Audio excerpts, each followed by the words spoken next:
Railway group D, यहाँ देख लीजिए डेट कितना है 12/12/2025 को पूछा गया सवाल को, जो सेकंड शिफ्ट का। हम एक एक क्वेश्चन को डिटेल में सॉल्यूशन करा रहे हैं, आप कॉपी पर साथ साथ लिखते जाइए और एक एक क्वेश्चन को पूरा डिटेल में समझाएंगे। आप बस सीखते रहिए। इससे एक बाहर सवाल जो 2026 अगस्त में होने वाला है उसमें एक भी बाहर सवाल नहीं आएगा। केवल आप इतना सीख लीजिए, 25 क्वेश्चन का 15 सेट करवाएंगे, इससे एक बाहर नहीं आएगा। और करा कहीं अलग से नहीं रहे हैं, जो पिछले साल पूछा गया है वो सबको हम डिटेल में आपको करा दे रहे हैं। बस इस बात को आप देखिए और कॉपी में लिखते जाइए।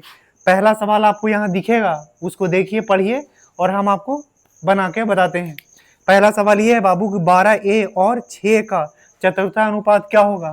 तो क्या बोला है कि 12a और 6 का चतुर्थानुपात 50 है, तो a के वैल्यू क्या होगा। तो 12a और 6 का चतुर्थानुपात 50 है, तो a के वैल्यू क्या होगा। तो जिस तरीका से बता रहे हैं उस तरीका से करना है आपको कि 12 और बाई a इक्वल टू क्या है, फिर दिया है 6a और फिर यहाँ चतुर्था अनुपात 50 दिया है। तो पूछा a के वैल्यू क्या होगा। तो आप देखिए 6 दूना 12 काट दिए। अब यहाँ से बाबू ये क्या होगा, 50 दूना का 100, यहाँ a और गुना a है तो क्या होगा a²। अब a बराबर कितना 10 आ गया, तो a के वैल्यू क्या आ गया हमारे पास 10, तो आंसर हो गया 10। अब क्वेश्चन नंबर 2 पे चलते हैं, आप इसको लिख लीजिए।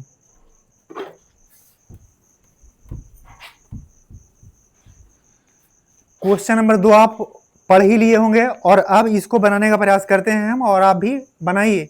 कह रहे एक त्रिभुज की भुजाएं 20, 51 और 37 है, तो 51 सेंटीमीटर लंबाई वाली भुजा की संगत ऊंचाई क्या होगा। यानी 51 सेंटीमीटर भुजा वाले 51 सेंटीमीटर की जो भुजा है उस पर की ऊंचाई क्या होगा, ये सवाल पूछा है। तो बाबू क्वेश्चन नंबर यहाँ पर 2 है और कह रहा है कि एक त्रिभुज है, इस त्रिभुज ABC मान लेते हैं, ABC, इसकी लंबाई क्या दे रखा है 20 है, फिर 51 है, 20 है 51 है और फिर क्या है यहाँ पे 37। अब ये सवाल पूछा है कि इस पे 51 पर की ऊंचाई क्या होगा। तो अगर बाबू यहाँ मान लिया जाए D, तो ये AD की ऊंचाई क्या होगा, AD की लंबाई क्या होगा, ये सवाल पूछ रहा है। गौर से ये समझिए कि 20 फिर क्या है 51 और 37, ये कोई त्रिभुज नहीं, ये विषमबाहु त्रिभुज है। तब विषमबाहु त्रिभुज के क्षेत्रफल निकालने के लिए आप पहले पढ़े होंगे हीरोन्स फार्मूला। हीरोन्स फार्मूला क्या होता है, तो √S into S minus A, S minus B, S minus C। अब S क्या होता है बाबू, तो S बराबर सेमी पेरीमीटर, यानी अर्ध परिमाप। S बराबर क्या, अर्ध परिमाप। तो अर्ध परिमाप कैसे निकालते हैं, S बराबर A plus B plus C/2, यानी क्या है 20 प्लस 51 और प्लस 37 और बाई 2, एस के वैल्यू हो जाएगा। तो 20 37 सॉरी 20 51 और 37 को जोड़कर कितना आएगा, तो इसे जोड़िए जैसे हम सिखा रहे हैं, 50 और 20 70, 70 और 30 100, 100 और 7 107 और 1 108 हो गया। तो 108 और बाई 2 यानी कितना हो गया बाबू 54। ये 54 क्या हो गया, एस का वैल्यू क्या आ गया 54, और 54 क्या है, तो अर्ध परिमाप है। क्या है, अर्ध परिमाप। इसका क्षेत्रफल निकालना है, तो क्षेत्रफल कैसे निकालेंगे, क्षेत्रफल इसको कैसे निकालते हैं। तो यहां से देखिए क्या होता है क्षेत्रफल का formula, S into S minus A, S minus B, S minus C. तो एस का वैल्यू कितना है 54। हम एक बार फॉर्मूला भी लिख देते हैं, आपको शायद याद ना हो। तो S into S minus A, S minus B, S minus C. अब एस का वैल्यू क्या है 54, तो यहाँ पर क्या लिख देते हैं पूरा पूरा 54, और एस माइनस ए यानी 20 घटाएंगे, एस का वैल्यू 54 है और ए के जगह पर कितना है 20, तो 54 में से 20 घटाएंगे तो कितना बचेगा 34। अब एस माइनस बी यानी एस का वैल्यू कितना है 54, और 54 में से बी यानी 51 घटाएंगे तो कितना बचेगा बाबू 3, और एस का वैल्यू कितना है 54, और 54 में से बी अगर ये घटाएंगे सी, सॉरी यहाँ पर सी, अगर ये सी घटाएंगे कितना 37, तो 54 में से 37, एस के वैल्यू 54 है और सी के वैल्यू क्या है 37, तो अगर 37 घटाएंगे 54 में से तो कितना बचेगा ये 17। अब इसको आप गौर से देखिए पहले कैसे निकालेंगे, तो इस बात को, तो ये क्या है 54 को क्या लिखते हैं 27 गुना 2, और यहाँ पर ये 34 को क्या लिखेंगे, 2 गुना 17, और ये 3 है उसको 3 लिखिए, और 17 है उसको 17, तो यानी 27 तिया 81 के बदले क्या आ जाएगा, 9, और यहाँ 27 तिया 81, 27 तिया 81 के बदले रूट कितना निकल जाएगा बाहर, 9, और यहाँ पर 2 है 2, तो ये 2 के बदले 1 2 बाहर निकल जाएगा, और यहाँ पर 17 यहाँ भी है, 17 यहाँ पर भी, तो 17 ये निकल गया। तो ये क्षेत्रफल क्या हो गया ये, लेकिन इसको गुना करने में मत लग जाइए पूरा, अभी सिखा रहे हैं उस बात को गौर से ध्यान सुनिए। अब इसको हम मिटाते हैं फिर आपको समझाते हैं।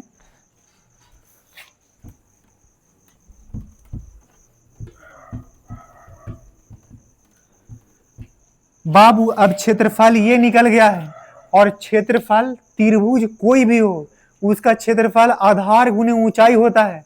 तो आप ये बोलिएगा कि फिर ये हीरोन्स फार्मूला लगा के ये निकाले क्यों, तो बाबू वो विषमबाहु त्रिभुज में जब कोई ऊंचाई नहीं पता रहता, आप निकाल भी नहीं सकते ऊंचाई, तो हम ये तरीका हीरोन्स फार्मूला लगा के निकाले हैं। और जब क्षेत्रफल पता चल गया तो ये सवाल हमको ये तंग कर रहा है कि इस पे जो ये कॉमन भुजा है BC, उस पे अगर एक ये AD है तो इसका ऊंचाई क्या होगा।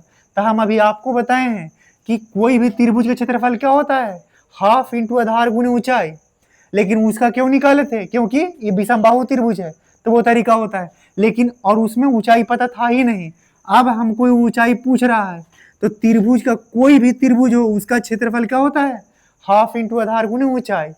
अब ये ऊंचाई ये है और आधार क्या है, ये पूरा 51, तो यहाँ हाफ इंटू आधार यानी बेस कितना है 51 गुने ऊंचाई क्या है AD, तो AD लिख दिए। अब यही AD का वैल्यू चाहिए बाबू, यहाँ देखिए 17 तिया 51, 3 तियाई 9, अब यहाँ 3 दूनी 6 और ये 2 इधर है, इधर गुना होगा, तो AD इक्वल टू क्या हो गया 12, तो ये 12 आंसर हो गया। अब हम क्वेश्चन नंबर 3 पे चलते हैं, ये क्वेश्चन नंबर 2 था, और एक एक बात को लिखिए गौर से।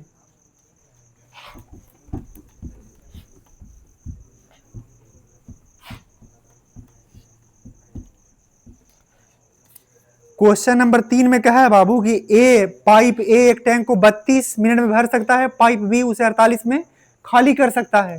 यानी क्वेश्चन नंबर 3 में ये है कि पाइप ए किसी टैंक को 32 मिनट में भर सकता है और पाइप बी जो है उसे 48 मिनट में खाली कर सकता है।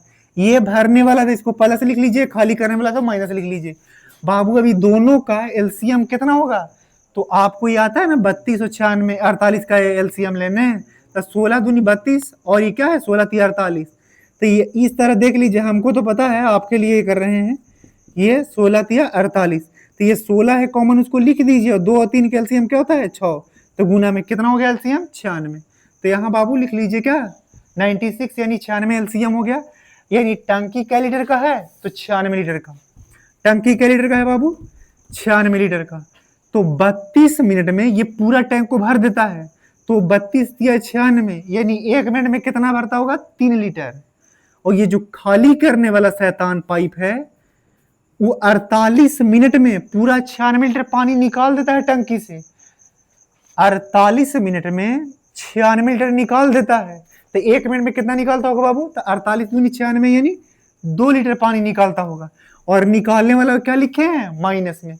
अब सवाल फिर से एक बार पढ़िए, इसमें यह बोला है कि यदि दोनों पाइपों को एक साथ खोल दिया जाता है तो कितने मिनट बाद पाइप बी को बंद कर देना चाहिए ताकि टैंक 60 मिनट में भर जाए। कितने मिनट बाद इसको बी को बंद करना है, कितने मिनट बाद बी को बंद कर दे कि पूरा टंकी 60 मिनट में भर जाए।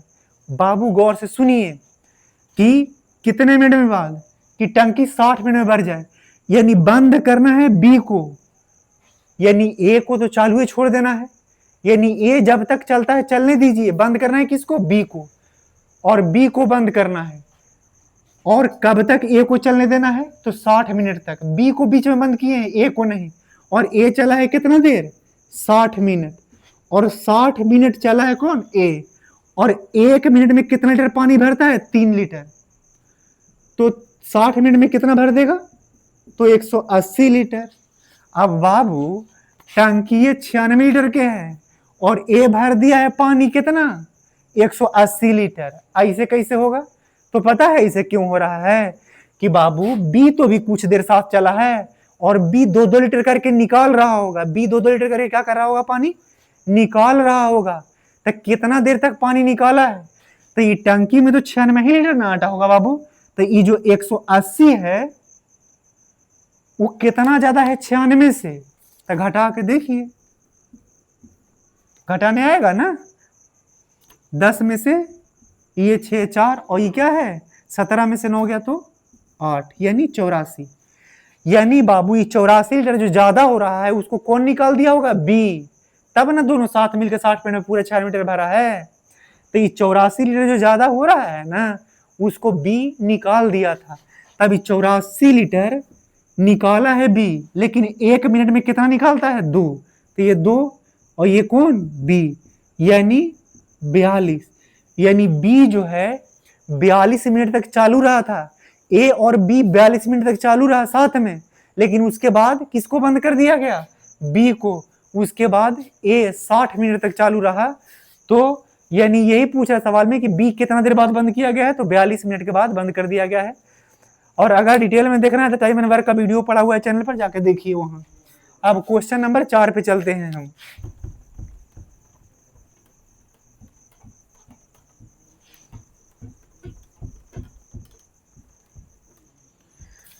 क्वेश्चन नंबर 4 में ये कह रहा है कि दो कारें एक ही बिंदु से चलना शुरू करती है और विपरीत दिशा में चलती है। यदि एक कार 60 किलोमीटर प्रति घंटा, दूसरा कार 75 किलोमीटर प्रति घंटा की चाल से चलती है तो 3 घंटे बाद एक दूसरे से कितना दूरी पर होगी? बाबू यहाँ पर ये कह रहा है कि एक कार एक ही बिंदु से, यानी पॉइंट ए अगर यहाँ है तो इसी बिंदु से एक कार इधर भाग रहा है और एक कार इधर भाग रहा है। तो 3 मिनट के बाद ये दोनों के बीच की दूरी कितना होगा? तो एक कार की चाल कितना है? 60 किलोमीटर पर आवर। दूसरा कार की चाल कितना है? 75 किलोमीटर पर आवर। और 3 मिनट 3 घंटा के बाद ये दोनों कार के बीच, इस कार के बीच और इस कार के बीच कितना का डिस्टेंस होगा? तो इस सवाल को आंसर निकालने के लिए सिंपल क्या करना है बाबू कि ये कितना है 60 और प्लस 75 और 3 घंटा ना चला है। तो दोनों को जब विपरीत दिशा में जुड़ता है ना, चाल चलता है कार, तो स्पीड जुड़ता है। तो स्पीड जोड़ दिए और 3 घंटा चला है, 3 घंटा में इतना डिस्टेंस कवर, यानी दूरी बराबर क्या होता है? चाल गुना समय। तो चाल जोड़ दिए और 3 से गुना कर दिए समय से, तो कितना दूरी होगा? तो अब देखिए 7 6 13 135 और मल्टीप्लाई बाई क्या है 3 से गुना करना है। अब बाबू 13 तिया 39 और यहाँ 5 है तो 5 तिया 15, मल्टीप्लाई करिए जैसे आपको दिल करे वैसे। 3 5 15 और 13 तिया 39 1 40, यानी दोनों के बीच का दूरी कितना हो जाएगा? 405 किलोमीटर। उसके बाद क्वेश्चन नंबर हम 5 पे चलते हैं। आप पहले एक बार क्या कर लीजिए, पढ़ लीजिए। क्वेश्चन नंबर 5 पे चलते हैं।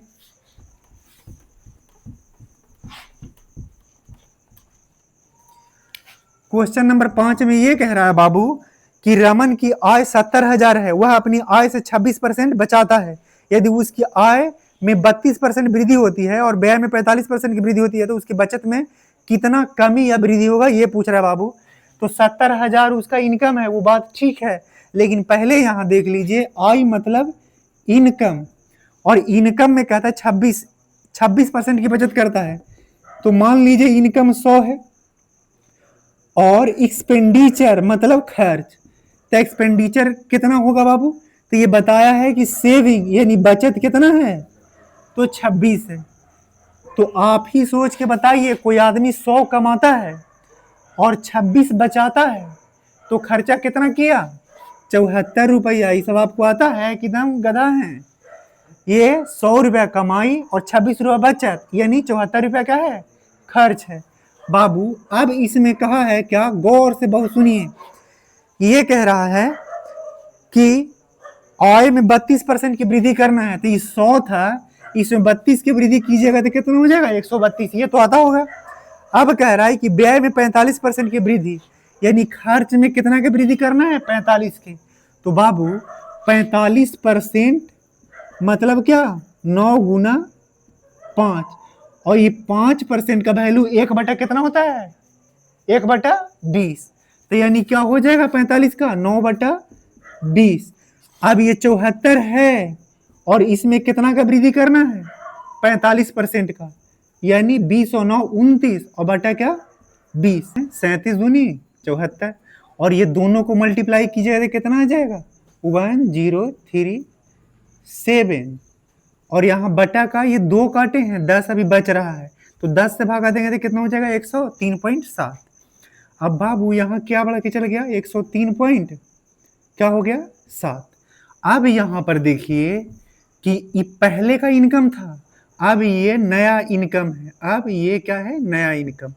तो पहले 132 का इनकम और 103 का खर्च, तो यहाँ बचेगा क्या, तो घटा के बताइए ना। सॉरी ये 107.3 गलत मल्टीप्लाई कर दिए थे, ये क्या होगा 107.3। अब ये दोनों घटाइएगा तो सेविंग क्या आ जाएगा बाबू, तो यहाँ हो जाएगा ये 24.7। अब देखिए क्या है सेविंग 24.7, तब पहले 26 रुपए का बचत और अब क्या कितना का बचत 24.7 का, तो दोनों का डिफरेंस कितना, यानी पहले के तुलना में बचत कितना कम गया है। तो देखिए 26 में से 24.7 घटाइए तो कितना हो जाएगा 0.31, यानी 1.3। तो जिस हिसाब से ऑप्शन है 6391 में क्लियर हो जाता, लेकिन हम आपको बता दे रहे हैं भी बिल्कुल बच्चे की तरह कि बाबू टोटल कितना था, टोटल इनकम 70,000 था, 70,000।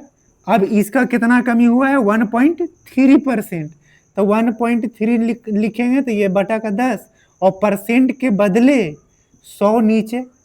अब यहाँ ये डेसिमल हटाएं तो 10 और ये परसेंट हटाएं तो 100, 3 जीरो से 3 जीरो कट जाएगा यहाँ पे। अब 1391 और ये जीरो है तो जीरो, यानी 910 आंसर हो गया। अब क्वेश्चन नंबर हम 6 पे चलते हैं, एक एक बात को समझिए, अगर दिक्कत होता है तो दोबारा देखिए, पीछे करके बैक करके देखिए, उसके बाद क्वेश्चन नंबर 6 पे चलते हैं बाबू।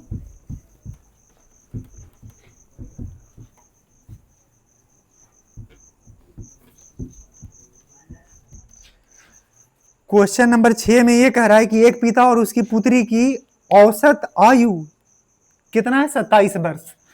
क्वेश्चन नंबर 6 में कह रहा है कि एक पिता यानी फादर और उसकी बेटी यानी डॉटर की औसत आयु यानी एवरेज क्या है 27 वर्ष है। तो अगर फादर और प्लस डॉटर का एवरेज 27 है तो सम क्या हो जाएगा मल्टीप्लाई बाई 2, यानी दोनों बाप बेटी के एज का सम क्या हो गया 54 साल, 27 दूनी 54। कह रहा है बाबू आज से 4 वर्ष उनकी आयु का अनुपात 23:8 हो जाएगा। आज से 4 वर्ष बाद फादर और डॉटर के एज का रेशियो क्या हो जाएगा 23:8 हो जाएगा। क्या होगा बाबू 23:8।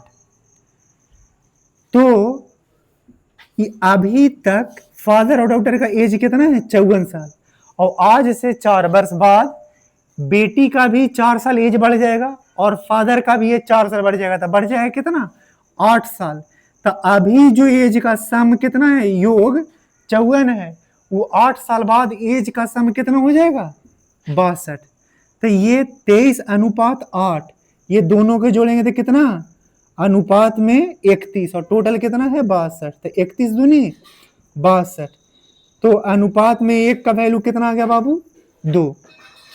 तो अगर 2 से मल्टीप्लाई करेंगे 23 में तो कितना पापा 46 साल का, और बेटी ये 8 में 2 से गुना करेंगे तो 16 साल के हो जाएगी।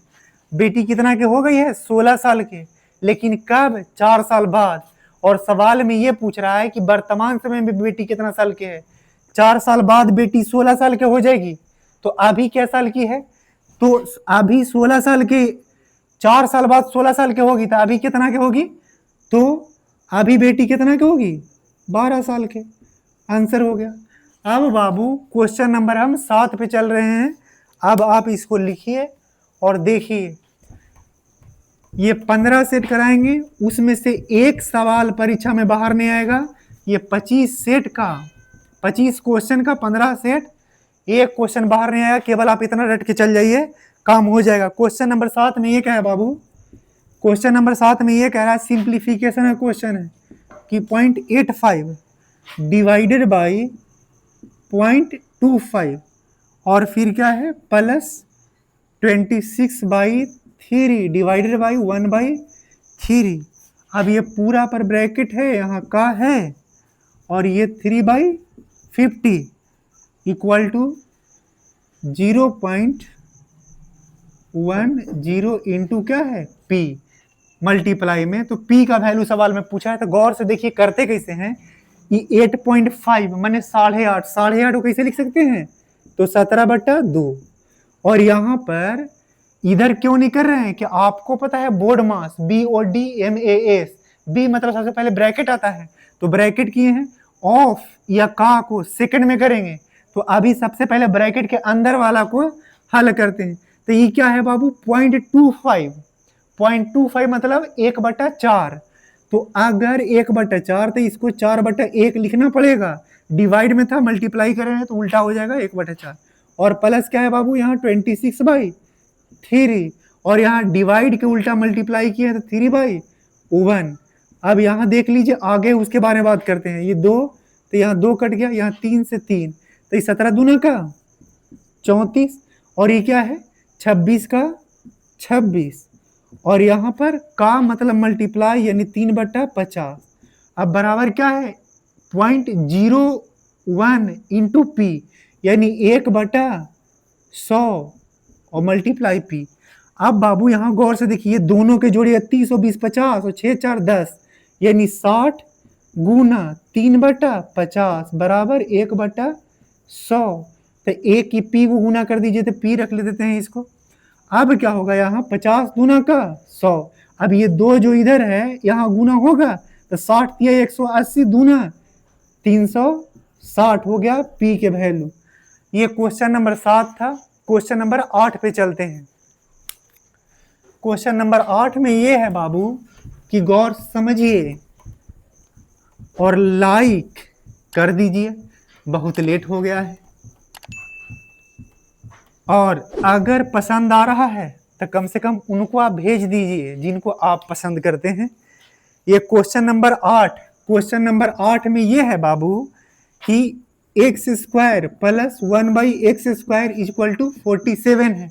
सवाल में ये पूछा है कि x प्लस 1/x, तो ये अलजेब्रा का सवाल है। इसको कैसे करना है देखिए, अगर x² plus 1/x² equal to 47 है तो x प्लस 1/x क्या होगा, तो रूट अंडर जो दिया हुआ है उसमें क्या दिया हुआ है 47, 2 जोड़ के और केवल वर्गमूल निकाल दीजिए। 47 और 2 49, 49 के वर्गमूल 7, तो ये आंसर क्या हो गया 7। ये क्वेश्चन नंबर 8 क्लियर हो गया। अगर क्वेश्चन नंबर 9 में चलते हैं तो question number 9 height and distance का सवाल है। 9 क्वेश्चन नंबर आपके सामने दिख रहा है, पढ़िए, बहुत गौर से पढ़िए इस बात को। हाइट एंड डिस्टेंस का सवाल है। तो हाइट एंड डिस्टेंस का सवाल ये है बाबू कि एक सीढ़ी के दीवार के सहारे लगाने पर भूमि के साथ 60 डिग्री कोण बनाती है। यदि सीढ़ी का पाद यानी बॉटम दीवार से 2 मीटर की दूरी पर है तो सीढ़ी की लंबाई क्या होगा। तो सवाल ये है कि एक दीवार है ये पूरा खड़ा, उससे एक सीढ़ी लगाया जाता है, ये सीढ़ी लगा दी। अब ये कह रहा है पाद मतलब बॉटम, बॉटम मतलब पैर जो नीचे है, उससे ये 2 मीटर की दूरी पर है, तो एंगल कितना का बनता है 60 का। तो बाबू ये समकोण त्रिभुज बनता है हाइट एंड डिस्टेंस में, आपको पता है ना। तो यहाँ 90 डिग्री और यहाँ 90 में 90 और ये 60 है तो 9 6 15, तो ये कितना डिग्री का एंगल बनेगा 30। बाबू यहाँ 60 के सामने कितना होगा √3 और ये 30 के सामने वाला साइड कितना होता है 1 और 90 के सामने वाला ये 2। हाइट एंड डिस्टेंस में हम पढ़ा के वीडियो अपलोड है चैनल पर, आप जाके देख सकते हैं हाइट एंड डिस्टेंस का। तो 30 के सामने 1, 60 के सामने √3 और 90 के सामने 2। तो ये अनुपात में 1 का वैल्यू क्या दे रखा है 2। अब सवाल ये पूछा है कि सीढ़ी की लंबाई, तो सीढ़ी की लंबाई ये वाला है बाबू, तो सीढ़ी की लंबाई तो अनुपात 1 के वैल्यू 2 और अनुपात 2 का पूछा है तो 2 का 1 में 2 से गुना किए 2, तो 2 में 2 से गुना करेंगे तो कितना हो जाएगा 4, यानी सीढ़ी की लंबाई क्या हो गया 4। ये क्वेश्चन नंबर 9 था। क्वेश्चन नंबर 10 में चलते हैं।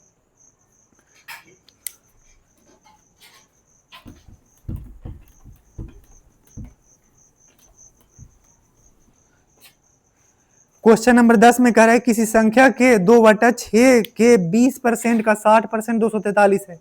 किसी संख्या, ये क्वेश्चन नंबर 10 में बाबू किसी संख्या मान लिया x है, इसका 2/6, 2/6 लिख दी, इसका 20%, तब 20% मतलब 1/5, ये तो आता होगा आपको, का 60% यानी 3/5 कितना है 343, 343 है।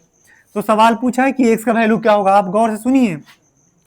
यहां बाबू 3 दूना 6 काट दिए, अब ये 2 से 2 कट गया, अब यहाँ कितना 25 गुना कितना करना है ये, तो यहाँ 343 और मल्टीप्लाई बाई 25। अब जो ऑप्शन है लास्ट में केवल एक ही में 5 है, तो फिर हमको करने का जरूरत नहीं है, क्योंकि 5 से गुना करिएगा तो कोई नंबर में तो आखिरी क्या आएगा 5, 3 में 5 से गुना करिएगा 5 के 15, तो ये गुना करके ऑप्शन में एक ही है 5, तो ये 1875 आंसर हो गया। एक ही में था ये 85, माफ कीजिएगा ये क्या है 85, 75, एक ही ऑप्शन में 5 था तो वही लिख दिए, आंसर हो गया। उसके बाद बाबू क्वेश्चन नंबर 11 में हम चलते हैं। क्वेश्चन नंबर 11 आपको दिख रहा है, पढ़िए बहुत ध्यान से पढ़िए 2-3 बार। क्वेश्चन नंबर 11 में कह रहा है उस लंबवृत्तीय बेलन का संपूर्ण पृष्ठ क्षेत्रफल ज्ञात कीजिए जिसकी त्रिज्या r क्या है 12, r है कितना 12। क्वेश्चन नंबर 11 में रेडियस क्या दिया है 12 और हाइट क्या दिया बाबू ऊंचाई तो 72। तो बोला है कि संपूर्ण पृष्ठ क्षेत्रफल यानी टोटल सरफेस एरिया, तो टोटल सरफेस एरिया संपूर्ण पृष्ठ क्षेत्रफल क्या होता है, संपूर्ण इतना ही लिख देते हैं, संपूर्ण पृष्ठ क्षेत्रफल क्या होता है 2 पाई r into r plus h। जब पढ़ाते हैं तो पूरा ये सब सिखाते हैं, याद करवा देते हैं और प्रूव करके दिखा देते हैं, लेकिन अभी आप इतना ही रट्टा मार जाइए 2 पाई r into r plus h, ये 2 और पाई का वैल्यू 22/7, r का वैल्यू यहाँ कितना है बाबू तो 12 और यहाँ r प्लस h है, यानी दोनों के जोड़ना है तो 12 और 72 क्या होगा 84, या इसे थोड़ा करना शॉर्ट में सीखिए। अब यहाँ 7 से काटना है और ये 84 है तो 12 से 84, 12 बार में कट गया तो बार बार हाँ 44 से 144 और मल्टीप्लाई बाई कितना है 44। अब 44 है तो यहाँ गुना करने के बाद 4 चौके 16 और ऑप्शन देखिए आप बोर्ड पर जो दिख रहा है उसमें केवल एक ही ऑप्शन में 6 है लास्ट में, तो हम देख रहे हैं ऑप्शन ही देख के लिख देते हैं आंसर 6 3 और ये क्या है 3 6, तो ये आंसर हो गया। एक ही ऑप्शन में लास्ट में 6 था तो लिख दिए, और नहीं तो आपको डिजिटल सम सिखाए 4 और 4 8 अब एक 9 है, 9 मतलब 0 और ये 4 4 8 यानी गुना करके क्या आएगा 0, तो इसका देखिए डिजिटल सम 6 3 9 6 3 9 0, तो आंसर हो गया क्या ये 63 36। अब उसके नंबर क्वेश्चन नंबर 12 पे चलते हैं, ये आप 11 नंबर लिख लीजिए बाबू। अब क्वेश्चन नंबर कितना पे 12 पे चलते हैं।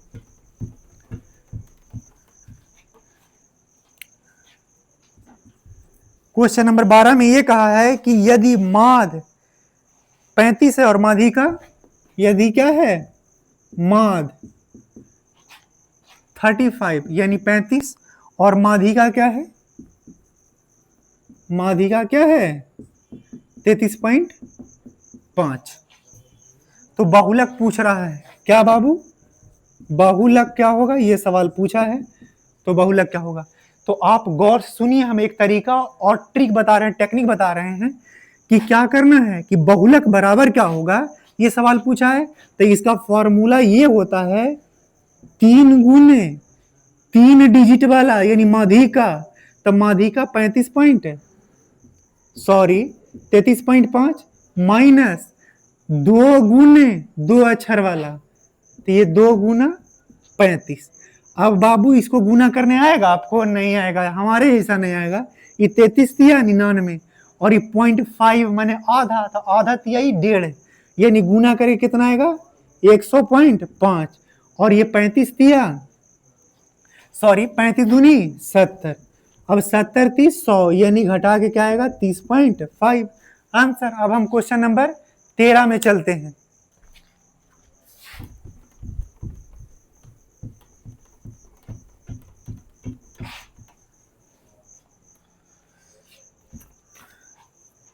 क्वेश्चन नंबर 13 में यह कहा है बाबू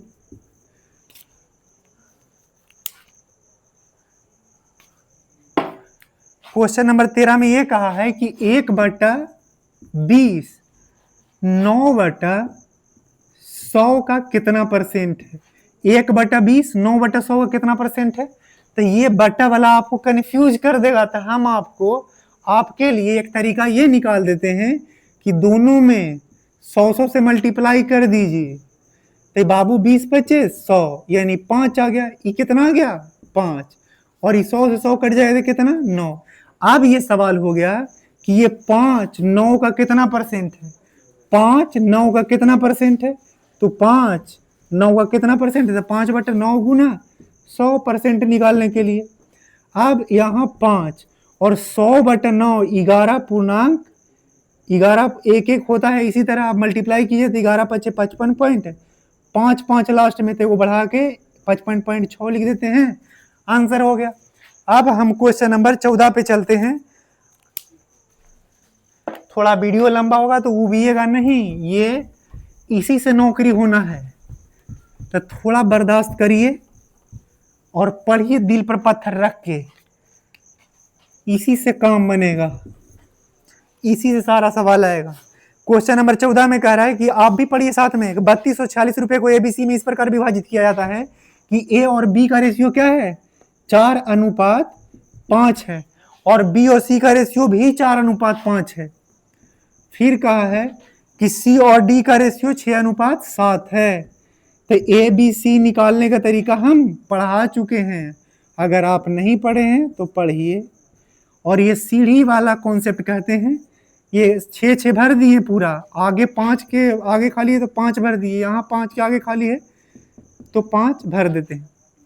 अब बाबू यहाँ 4 चौके 16 छक 96, और ई कितना आएगा 4×5 20 छका 120 120, और 5×25 छका आता है ना 150, और यहाँ पर 5×25 से 175, यानी ए बी सी का रेशियो कितना आ गया 96 120 150 175। अब सवाल में ये है कि पूछ रहा है कि ए का हिस्सा क्या होगा। तो ए का हिस्सा कौन है ये 96।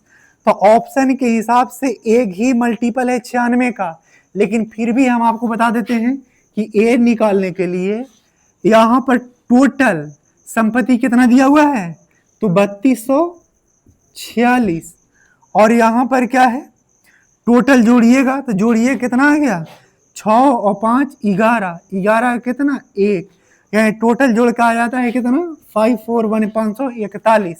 अब बाबू ए पूछा है तो ये कितना है 96 यानी 96। अब इसको काटम कुटम आपको नहीं करना आता, आप पागल बच्चा है ना। तो देखिए बाबू अगर 6 से गुना करेंगे तो 6 6 चौके 24 के 4 हासिल 2 6 5 30 और 2 32, यानी 6 बार में पूरा कट जाएगा। अब 6 से गुना करना है 96, तो 6 छक 36 के 6 हासिल 3 9 छक 54 3 57 576। हालांकि आपके साथ ऑप्शन है आपके पास, तो 96 के मल्टीपल एक ही था तो आंसर हो जाता, इतना करने की जरूरत नहीं था, लेकिन हम आपको करके बता दिए हैं। अब क्वेश्चन नंबर 15 में चलते हैं।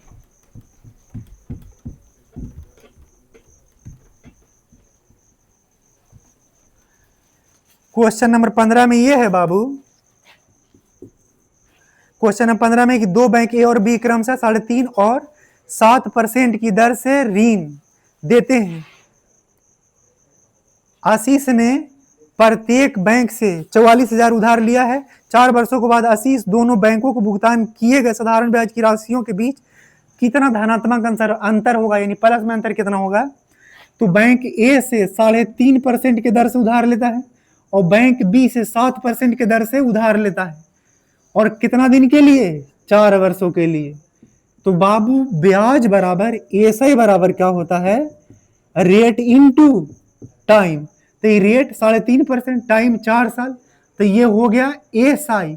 लेकिन ये कब है जब प्रिंसिपल हम लोग मान लेते हैं 100, तब 100%, तब ये ब्याज बराबर यहाँ पर कितना हो जाएगा तो 3.5 गुना 4, तो 4 तिहाई 12 और आधा तिहाई आधा चौके 2, तो आधा चौके 2 यानी दोनों मिला जुला कितना बना 14 और 7 चौ 28। अब दोनों के बीच का अंतर कितना परसेंट है 14%। तब यही बोला है कि धनात्मक अंतर क्या है। तो मूलधन कितना था पूरा 44,000, प्रिंसिपल 44,000, तो 14% पूछा है, तो 14% से डबल सुना कैंसिल। अब बाबू यहाँ 0, 14 चौके 56 के 6 हासिल कितना 5, 14 चौके 56 और 5 61, ये हो गया 6160 आंसर हो गया। उसके बाद बाबू क्वेश्चन नंबर 16 में, क्वेश्चन नंबर जो 16 है, अगर आप नहीं किए ऑप्शन देख के तो आप समझ लीजिए मूर्ख बालक हैं, क्योंकि ये सवाल पूछा है कि दो क्रमागत संख्याओं का सम कितना है 51 है। क्रमागत मतलब लगातार संख्या, तो बाबू अगर 25 और 25 दोनों रहता तो जोड़ के कितना आता, ये 50 आ जाता। लेकिन क्रमागत संख्या यानी एक 25 है तो दूसरा 26 होना चाहिए, तो यही आंसर हो गया। ये क्वेश्चन नंबर कितना है 16। तो क्वेश्चन नंबर 16 में जो ऑप्शन 25 और 26 है वो यही पूछा था। आगे चलिए 17 नंबर में देखते हैं। 17 नंबर को 3-4 बार आप क्वेश्चन पढ़ा कीजिए, जब तक आपको याद ना हो जाए बेहतरीन तरीके से तब तक पढ़ते रहिए। 17 में ये क्या कह रहा है बाबू, कह रहा है कि एक वस्तु 15% लाभ पर बेची जाती है, इसे 90 अधिक में बेचा जाता था 25% लाभ होता था वस्तु का क्रय मूल्य, यानी वस्तु का क्रय मूल्य 100 है और इसे 15% लाभ पर बेचा जाता है, यानी 115 में बेचा जाता है।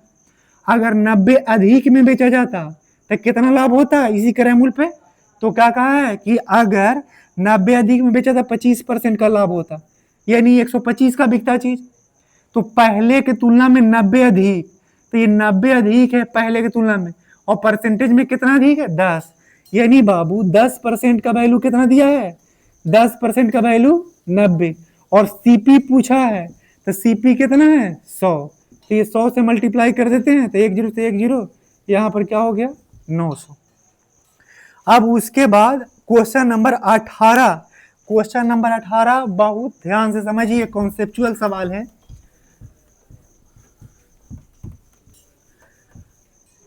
क्वेश्चन नंबर 18 क्या कह रहा है कि यदि x मीटर लंबी एक रेलगाड़ी 41 मीटर पर सेकंड की चाल से चलते हुए एक रेलवे प्लेटफॉर्म को 34 सेकंड में पार करती है, यदि प्लेटफॉर्म की लंबाई 301 है तो x का मान ज्ञात कीजिए।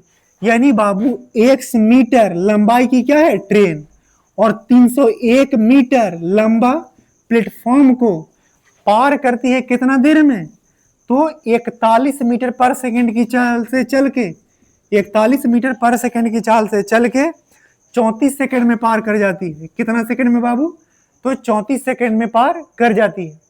तो यहाँ पर आप देखिए कि ट्रेन चल रहा है, प्लेटफॉर्म नहीं, लेकिन एक तरफ से प्लेटफॉर्म है और एक तरफ से ट्रेन है। तो जब प्लेटफॉर्म को ट्रेन क्रॉस करेगी तो ये मान लिया प्लेटफॉर्म है और ये ट्रेन चल रहा है, तो क्रॉस करना इसको नहीं कहेंगे, इसको मिलना कहेंगे। और ये जब इस तरह से पार होगा, यहाँ से चल चल के जा रहा होगा, तो अभी भी क्रॉस करना नहीं कहेंगे, अभी भी नहीं। अब ये दोनों पार हो, जब ये पूरा इस तरह से पार हो गया तब दोनों क्रॉस करना कहते हैं, तो तब दोनों को क्रॉस करना कहते हैं। यानी 41 मीटर से 41 मीटर पर सेकंड से 34 सेकंड तक चला है, तो टोटल कितना डिस्टेंस कवर किया है, तो x प्लस 300x, और यहाँ कितना दूरी आता है, तो ये गुना करके आपको आना चाहिए करने।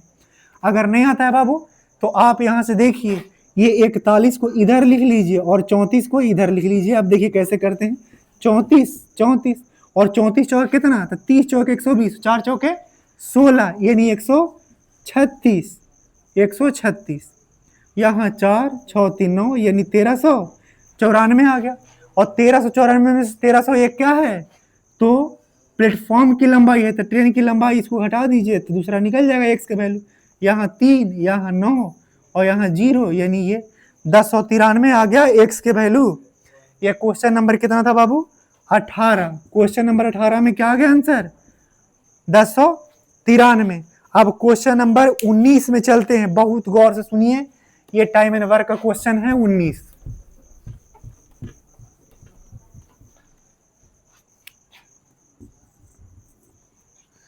कह रहे एक शिविर में 55 व्यक्तियों के लिए 14 दिन का रसद है, 55 व्यक्तियों के लिए 14 दिन का भोजन है। अब कह रहा है कि यदि शिविर में सदस्यों की संख्या वृद्धि करके 70 हो जाती है, यानी पहले 55 व्यक्ति थे, अब संख्या बढ़ा के कितना कर दी गई है 70। तो ये सवाल ये बोल रहा है कि ये खाना कितना दिन तक चलेगा, तो मान लिया 1 दिन तक चलेगा, तो यहाँ पे माफ कीजिएगा, ये 55 व्यक्तियों का 14 दिन का खाना था, तो ये 14 पचे 70 और यहाँ 11 पचे 55, यानी खाना कितना दिन चलेगा 11। ये सब तो आपको आता होगा। क्वेश्चन नंबर 20 में चलते हैं। तो क्वेश्चन नंबर 20 देख लीजिए। अब बाबू क्वेश्चन नंबर 20 गौर से पढ़िए, समांतर माद पूछ रहा है। तो समांतर माद हम एक बार आपको लिख के और जोड़ के सिखाना, जोड़ना सिखाना चाहते हैं कि ये 94, ये इतना है 94 और ये क्या है 44 और फिर क्या है 97 46, 97 और 46 72 और फिर क्या है 62 और फिर क्या है 44 और फिर क्या है 54। ये आपको लिखा हुआ दिख ही रहा होगा, लेकिन हम फिर से एक बार लिख रहे हैं इसलिए क्योंकि हम चाहते हैं आपको सिखाना जोड़ के। तो बाबू यहाँ 1 2 3 4 5 6 7 8 9 है। तो माध्य निकालने के लिए, एवरेज निकालने के लिए जय वो संख्या है वो उतना ही से क्या कर देते हैं, नीचे डिवाइड कर देते हैं। अब इस सब को जोड़ना है तो कैसे जोड़िएगा गौर सुनिए। तो यहाँ 9 और 9 18 4 22, 22 और 9 31, 31 4 35, 35 और 7 कितना हो गया 42, 42 6 48, 48 और 4 52, 52 और 5 कितना होगा 52 और 5 57, यानी कितना हो गया बाबू 570।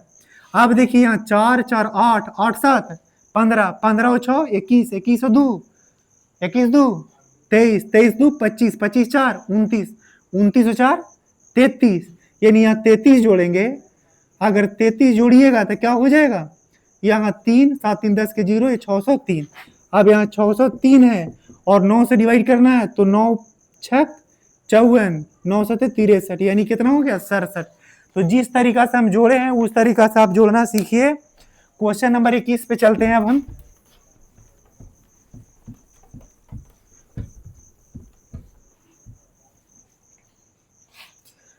क्वेश्चन नंबर 21 में ये कह रहा है बाबू कि एक समकोण त्रिभुज ABC। क्वेश्चन नंबर 21 ये बहुत जानदार क्वेश्चन है, इसको मात्र 1% बच्चे कर पाते हैं और समझाने के बाद मात्र 5% ही बच्चे समझ पाते हैं। तो आप अगर समझ गए तो आप समझ लीजिए कि आप क्रीम बच्चा है, क्या क्रीम। तो कह रहा है एक समकोण त्रिभुज ABC में B पर समकोण है, ये अगर AB बराबर 8 है, AB का वैल्यू क्या है 8, OA खींची गई, एक OA खींचा गया है। अब कह रहा है BC पर OA इस प्रकार खींचा गया है कि OA बराबर OC है, OA बराबर क्या है OC, यानी ये दोनों बराबर है। अब इसका वैल्यू 10 है और इसका भी वैल्यू 10 है। अब बाबू कह रहा है कि आपको क्या चाहिए कि त्रिभुज ABC का क्षेत्रफल चाहिए। तो ये बहुत आसान क्वेश्चन है कि आप ट्रिपलेट यानी समकोण त्रिभुज वाला हम आपको पढ़ा दिए हैं कि 3 4 और 5। अब इसको 6 8 10 2 से गुना करके बनाए हैं, आप जितना से गुना करते रहिए। इसके सिवा आप जानते हैं कितना होता है, आपको पता है ना 5 12 13 9 40 41, इस तरह से ट्रिपलेट बहुत होता है। हम राइट एंगल ट्रायंगल में पढ़ाए हुए हैं, आप जाके चैनल पर देखिए। ये क्या है 8 है और ये 10 है, तो ये क्या पढ़ा है 6 8 10, तो ये 8 है ये 10 है, तो ये कितना हो जाएगा 6। अब बाबू आपको पता है समकोण त्रिभुज का क्षेत्रफल क्या होता है, आधार गुने क्षेत्रफल, आधार गुने ऊंचाई। तो ये आधार कितना हो गया, ये 10 था और ये 6, तो पूरा लंबाई BC कितना हो गया 16 और ये ऊंचाई कितना हो गया 8। तो क्षेत्रफल बराबर हाफ इंटू आधार गुने ऊंचाई। तो आधार कितना 16, ऊंचाई कितना है 8, 2 से काटेंगे 4, 16 चौके 64 आंसर। आप क्वेश्चन नंबर अब हम 22 पे चलते हैं, थोड़ा धैर्य रख के पूरा देखिए। क्वेश्चन एक भी बाहर नहीं जाएगा, आप इतना ही सवाल को पूरी तरह समझ लीजिए, एक भी क्वेश्चन बाहर नहीं जाएगा इससे। कि उसके बाद ये कह रहा है बाबू कि क्वेश्चन नंबर 22 में कह रहा है किसी व्यापारी 57,000 का एक माइक्रोवेव खरीदता है, वह इसके अंकित मूल्य पर 64% की छूट देता है, फिर भी उसे 38% का लाभ होता है, तो माइक्रोवेव का अंकित मूल्य क्या होगा।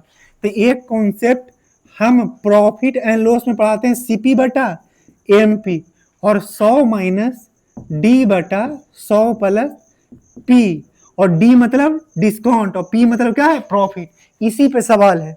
तो कह रहा है कि किसी व्यापारी 57,000 में माइक्रोवेव खरीदता है, 57,000 में खरीदता है यानी सीपी है।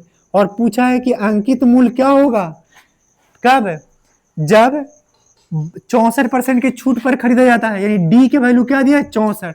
तो 100 में से 64 घटाएंगे तो कितना आएगा, तो बाबू 100 में से 64 घटाने के लिए आप पहले 60 घटा लीजिए, कितना बचेगा 40, और फिर 4 और घटाना है, तो 40 में से 4 और घटेगा तो कितना बचेगा, तो 36।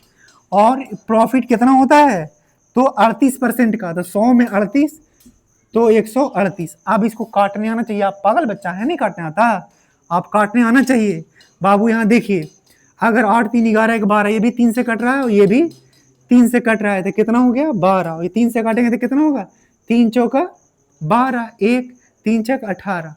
अब यहाँ पर ये क्या है, 6 दूना 12, ये 23 दूना 40। अब ये 6 से काटिए, 6 नमा 54, क्या हुआ बाबू 54। अब ये 54 है तो ये 3 बचा, तो 6 बचे 30, यानी 95। अब MP बराबर क्या हो गया, यहाँ 95500 इंटू 23। अब इसको मल्टीप्लाई करने आपको आना चाहिए, और अगर नहीं आता है तो आप गधा बच्चा है, ऐसा बात नहीं है। ऑप्शन में एक ही वो में लास्ट 0 है, तो हम देख के लिख देते हैं, वैसे ही आप भी काम चला लीजिए। 185 काम नहीं चला रहे, होशियारी दिखा रहे हैं कि एक ही में डबल 0 है, और डबल 0 है तो डबल 0 लास्ट में आना है, तो लिख दिए आंसर देख के। अब बाबू अब मात्र 3 सवाल बचा है आज, उसके बाद आपका हो जाएगा छुट्टी। छुट्टी सुन के भागना नहीं है, अभी 2-3 सेट अपने मन से बनाइए, एक सेट हम बनवाए हैं। इसके बाद क्वेश्चन नंबर 23 है बाबू। अब 23 में ये तो बच्चों वाला सवाल है, लेकिन फिर भी हम बता देते हैं कि ये क्या है, आपको दिख ही रहा है, पढ़ लीजिए। उसके बाद ये, और फिर यहाँ पर क्या है, साइन डिवाइड का। उसके बाद यहाँ 3 और multiply by 3 to the power -5 है। उसके बाद मल्टीप्लाई यहाँ 6 के पावर -1।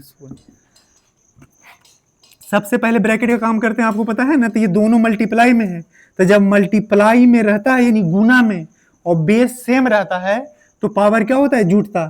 तो 4 और -2 को जोड़ेंगे तो जुट के 2 आएगा। गधा बच्चा जैसा 6 मत कह दीजिएगा। ये क्या है बाबू, यहाँ पर ये पावर 3 है, और ये क्या है पावर -5। तो ये दोनों बेस सेम है और गुना में है, तो पावर जुटेगा, तो ये 3 का पावर क्या हो जाएगा -2। अब यहाँ पर बाबू इसके बाद क्या करना है, मल्टीप्लाई। तो यहाँ पर क्या है 3 के पावर, ये सिंपल -6। अब इस बात को गौर से समझिए कि यहाँ क्या है भागा। अब जब पावर भागा में रहता है, सॉरी भागा में है और पावर माइनस है, तो जब भागा बेस सेम है और जब भागा में रहता है तो बेस को क्या करना पड़ता है, घटाना पड़ता है, पावर को घटाना पड़ता है। यानी 3 और इसका पावर क्या है 2 और माइनस, और ये ऑलरेडी माइनस है तो -2। और अगर मल्टीप्लाई में है तो पावर क्या होगा, जुड़ेगा, यानी प्लस। इतना करने के बाद ये क्या हो जाएगा, माइनस माइनस प्लस, 2 2 4 और 4 और -6।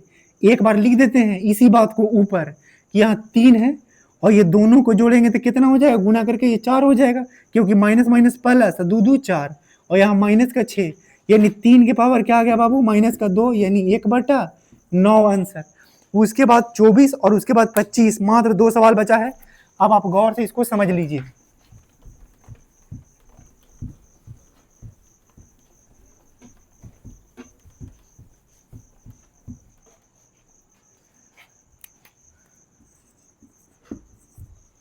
क्वेश्चन नंबर 24 में कहा कि एक पेन की डिब्बे का क्रय मूल्य 5400 है, एक दुकानदार क्रय मूल्य पर 62% की छूट देता है, तो विक्रय मूल्य ज्ञात कीजिए। यानी बाबू 5400 डिब्बा की कीमत है, अंकित मूल्य। अब उस पे कहता है कि 62% की छूट देता है, तो 62% की छूट के मतलब होता है कि 100 रुपया की चीज पर 62 रुपये छोड़ देगा, तो 100 पर अगर 62 छोड़ेगा तो कितना होगा। तो आप सोचिए कि अगर 100 में 60 छोड़ देगा तो कितना बचेगा 40, और 2 रुपया और छोड़ना है तो कितना बचेगा 38। तो यहाँ 38 लिख दिए और यहाँ 100, 2 जीरो से 2 जीरो काट दिए। अब इसको क्या करना है आपको, गुना। और बाबू यहाँ पर कितना 8 चौक 32, ऑप्शन में एक ही को में लास्ट में 2 है, तो यहाँ लिख देते हैं कितना, आंसर देख के लिख दिए। क्यों, क्योंकि एक ही के लास्ट में ऑप्शन 2 है, तो गुना करने का झंझट हम लिए नहीं, यूनिट डिजिट से काम कर दिए। उसके नंबर आज का लास्ट क्वेश्चन है। अब आप को अगर मजा आया है तो सब्सक्राइब लाइक करिए, और नहीं भी आया है तो करिए, क्योंकि ये पढ़ाई है, मजा वाला इंस्टाग्राम नहीं जो आपको केवल मजा मिलते रहेगा। यहाँ नौकरी लेना है तो थोड़ा पढ़ना पड़ेगा मेहनत से ना। तो यह देखिए 2 तिहाई 6, और ये क्या है 6 कम 6, और ये क्या है 3 दूना 6।